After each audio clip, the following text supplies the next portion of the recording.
Good morning mayam. Ngasi di good morning je Mahadevadagi haurage. Ngasi je mayam icha nupa hangi birthday ne bako. Snow ju dum ngasi je ayuktagi dum khaji dum tar layeba. Weather je haidi kaya sengba oide. Ado mayam icha nupa do boarding da layeba ko. Boarding dagi Horen nungdin ngaktang lawbirani aina boarding da adum birthday je moya da laiminaba kano boarding satra nupa nupi ge pulap tawraga ada cake to ka kholaga satra jingdu tawraga tawminage na haibdo moi oja gaina adum haidi atopa satra jingdu ju dum loima birthday du sum tawsala adi ama tawradi sum pulap ki oina lamdam narani nane Yumnam ngaktang oina lawbiraga cake ka aga dum phalawna thinjanbiro o na haibako aduna ayukse magi laidu kaika khorambire lai khoramnara khotana tawbirebako aduduga mayam ngaktang horen nungdin ngaktang lawbironi aduga cake macham ka aga dum thinjangrani bako adune mayam ngasidi chanupagi birthday gi vlog macha ma semjarake mayam Adna kalle he bungoy birthday no mese hata odi ngoi cham gi do ma le ngasi dagi ma gi hata odi le ma kai ngoi cham ga janu nong akan ma nong di na re ho nong gi kon da chau ho di ngoi chen le ko bi kan na soi di yeng yem ta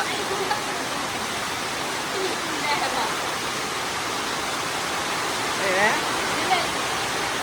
nhá, kia đâu đấy.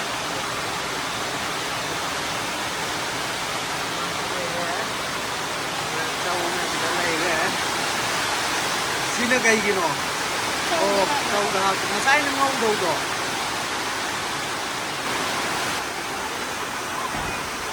Ủa, xin đây đấy.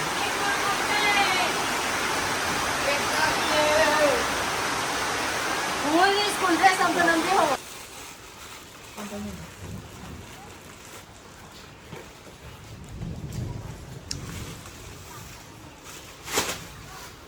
Hore mo hong ne bunga. Pisat akan balai gusi. Tigla. Han gimana kok?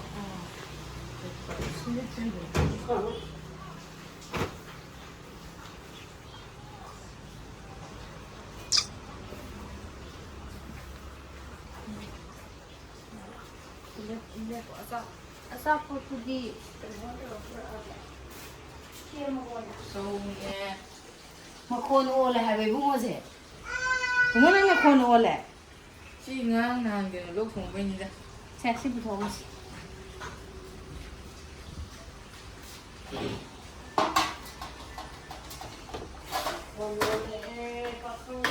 pakang thare isa je Okay. Sisi instant mix tu ne. Mangi kano dagi canteen dai lawu da.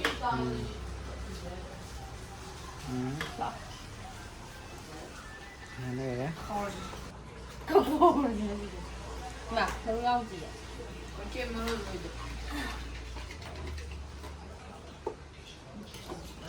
Thật tụ. Không.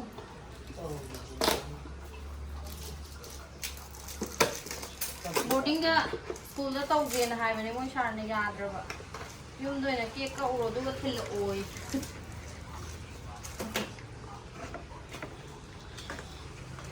lê lê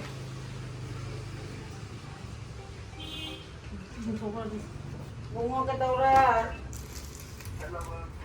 Sakri ye, bungo ki cake ka daw ka nang anari ye. Bungo ki daw, kamo ka, kami, chow ka, cake ka. Chow nang chaya diye ya, ay na, how do, ang ampaw tau bitaw bada do, chow di modan tau ni.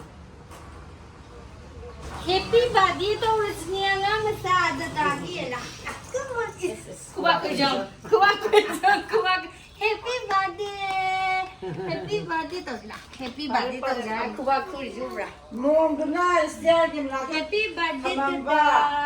the Piyaw ang ba tanga ko tapos na ulit lang sa na baba? phone lang nga tanga rin. Happy birthday Happy birthday today. Happy birthday today. Happy birthday dada.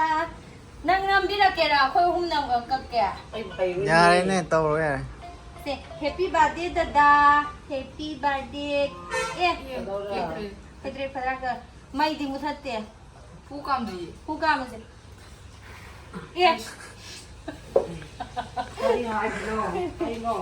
Happy papa ka na iluse ay papa ah papa ji ju dukan dagi chin sa lai ne ngang ai na lau re 코코야르미 당장 빠이 꼴레 ya ni ko kha pa ga do wi ya ro do no to wi u da na ngang do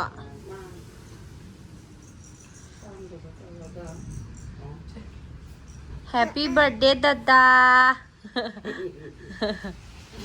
eh se sang ash wa se bai u se dada ki ma ta sang mu Tay. ai di korean na 아이야 oh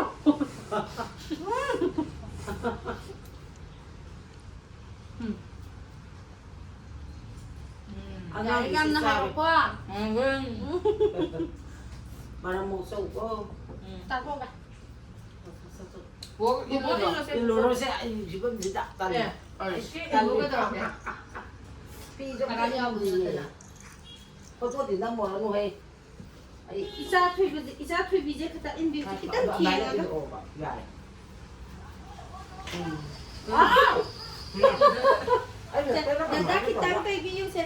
Angang Ah, sa kitang kinatawi yun. Hindi, ganun ko. Ganun ko, ganun ko. Bisa ganun lutong ko. Yari. Yare, dadagi badi is making chicho. Hawida. Sa ato pa ina ko. Chalon re. Eh, ang tao rin. 엑시에스 많이 떠오래 그만 Ibungo thindore huji makon dam changdore asapot ka cake ka pure magi huji sana masa thogo dada no mita gre la ima pangkalo la yani ke doroge yani yan humang so ha sa aduge asapot ke dada pang hasol 흩날려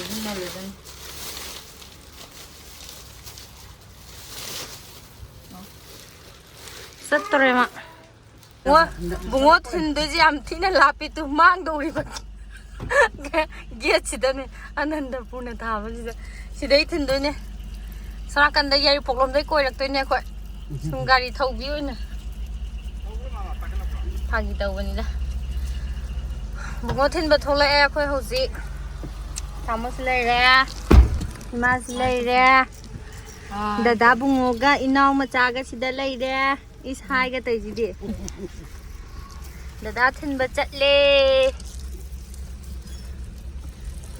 मिठाई bungo ki birthday ki tung pa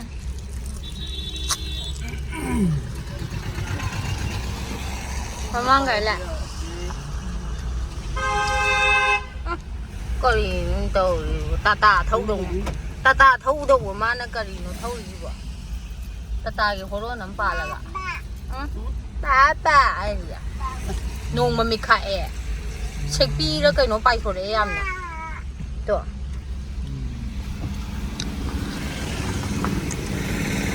dầu ghê la pe ăn cái tay chứ bung ngô kia dầu ghê hình ra lục kia kuma